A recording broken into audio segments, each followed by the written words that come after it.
Wow. Are all these on?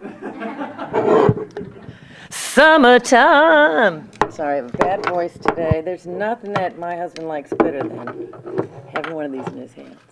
He gave us a little Louis Armstrong with the cell phone thing, so. He did?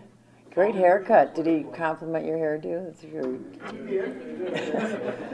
I want to get a picture with him. Did he tell you about, we were on Jay Leno, last time we were on Jay Leno, we were on with Terry Bradshaw, and Terry, there's only one person I know that's more ADHD than James, it's Terry. He's a Louisiana too, so Terry put their two heads together, he goes, look, we're a butt. Sorry, that was OT, okay. Whatever he said, I'm sure it was spin.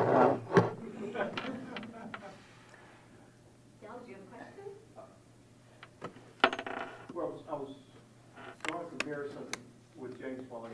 Back in '92, when you guys were at the forefront of the presidential campaign, when you guys were sparring then, everybody was a little at what seemed like rough and tumble politics, and now compared to that, it's almost tame with what we see today.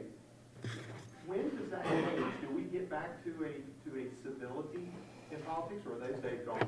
I think that's a good observation, and and I think about it a lot. We both do. I think part of the incivility today owes to just human nature.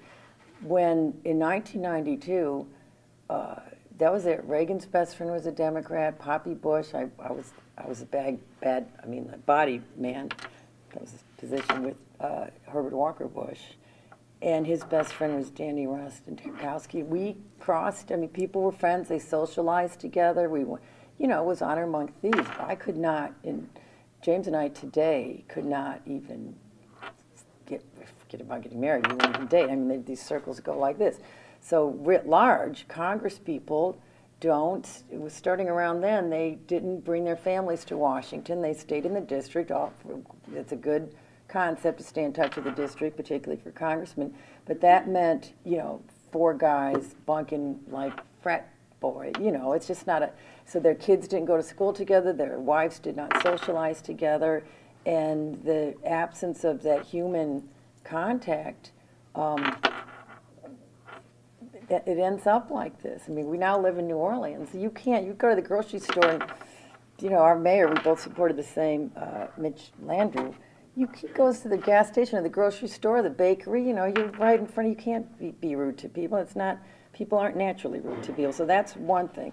The second thing, there's three things actually. The second thing is the rise, this is ironic, the rise of the information age. We have more information. Columbia's done studies. You've probably done studies. We have more information. We have far less wisdom for the moment. We're in a transition age.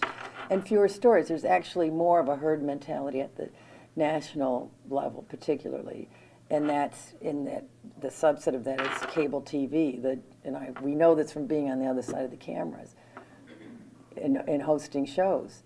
Our bookers would book people would say the wackiest things, and not in the way that kids are. So you find, and people want to be on TV. James and I were laughing about this today. Like, the last thing we really want to do is be on TV. If people walk over their grandmother to get coverage, and the way to get coverage is to be crazy. Then the third thing, this is the most important thing, and this really goes to how we can get past it.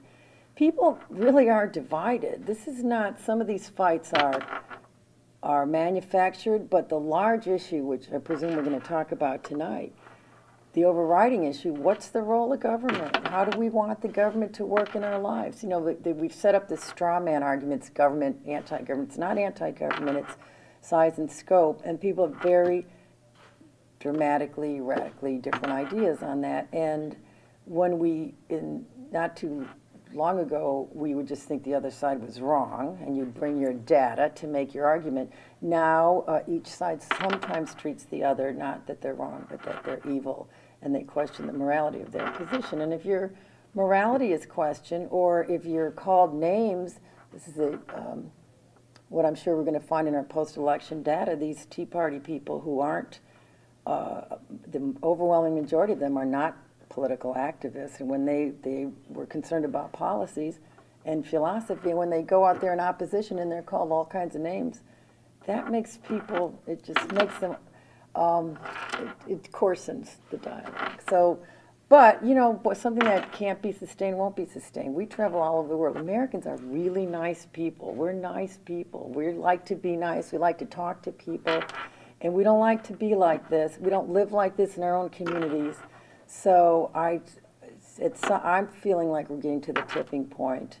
And in the next Congress, which is not in a different majority, will certainly be a different dynamic for this administration. So they won't be able to say like they did at the beginning of this, while saying to the press, I want to be bipartisan, whenever Eric Cantor and John Boehner and those guys would come down there at the beginning, I said, I won. And I'm not, you know, there was no meetings. I don't care what they're saying. There was no meetings. They haven't, for almost the full set of 2 years that he's been in office, or 18 months, or whatever it's been, there's been no bipartisan meetings. So that, you know, if you're not talking to people and you think they're immoral and you're calling them names for being in opposition, it's going to tend to have uncivil dialogue. We will not be uncivil tonight. Yes, ma'am. Yeah. What kind of influence do you think the Tea Party is going to make in the general election? Well, contrary to where, now we're now in the post-Labor Day demonizing mode, okay? Everybody's just throwing things around. The actual profile of the Tea Partiers is they are, 75% of them are college graduates compared to the average American. 54% of Americans have a college education. It's 55-45 male, female, so it's not some angry white man thing. And 8 out of 10 of the leaders are women. It's kind of it's a very much very heavily influenced by practical moms, grandmothers, and concern about the next generation. That's a really driving force in the next generation. This is the first generation that thinks they won't be able to leave to the next generation a better country. That's an animating force, and it will have a huge influence on the races. And I don't mean pro-Republican or anti-Democrat or anti-incumbent. I'm going to talk about this tonight. If you were a Democratic incumbent and you voted against health care, which is a proxy for expansionist government, every single Democrat who was primaried who voted against health care won. So it's not anti-democratic. It's not anti-incumbent. It's not throw the bums out. It's very specific to the policies, and it's very specific to the philosophy. And in the way that Ross Perot affected 1992, everybody kind of got the deficit after Ross Perot walked us through all those charts. You don't have to even win to have an impact. People, this Congress, and I guarantee this president, in the new year will be focused on structural debt and deficit and the number and the size of programs. Unfortunately for him, those economic advisors who are on the side of, I don't want to say limited growth, but more incremental growth than this, Larry Summers and Christina Romer have left. Christina's gone, and I guess Summers is leaving at the end of this. So they'll be focused on the economy with people who come from a different angle in their economic philosophy. So it'll just be a big clash of ideas. I hope it's not uncivil. Yes, ma'am. How important is Georgia in this year's election?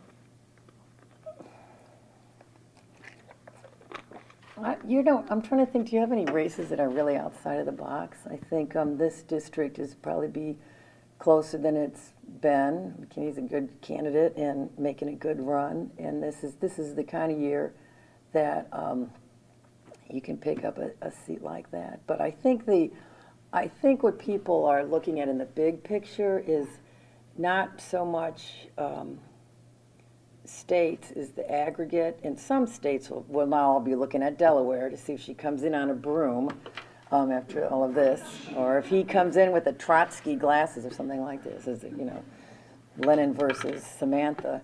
They'll be looking for big picture Nevada, if Harry Reid, the majority leader, loses, stuff like that. But I think this state is largely predictable now that you're done with your primaries. I think you've always been a sensible state. And everyone, we have time for one more question. Can we ask the same question we asked James as the last question? Sure. How do you two survive being as philosophically different as you are, as vocal as you are about your side? Is there a rule that you leave it at the doorstep when you come home? Do you discuss politics? How do you guys make it? Who's married in this room? Okay, do you go home and say, here's what I know we're going to have a fight over, let's go at it, you know, and we do it all day. He used to say, he says things so much better than I. If you're a plumber by day, you don't want to come home, fix your own toilet. We haven't changed each other's minds on anything.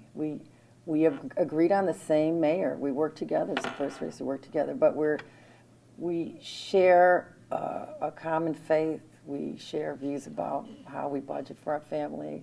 I run the kids, and he's, you know, they're girls, and he agrees with everything I do. And we like the same places to travel, and the same books to read, and we just, you know, what your mom has all said, don't talk about religion or money or sex or politics. I said 3 out of 4 we agree on. So in politics, we're just going to have to agree to disagree. However, we do talk about the process because it's important and concerns us both. People are getting cynical about it because I'm sure he said this. If he didn't, he'll say it tonight. You can say whatever you want about it, but you can't say it doesn't matter because it does matter. So you can light a candle or you can curse the darkest. No.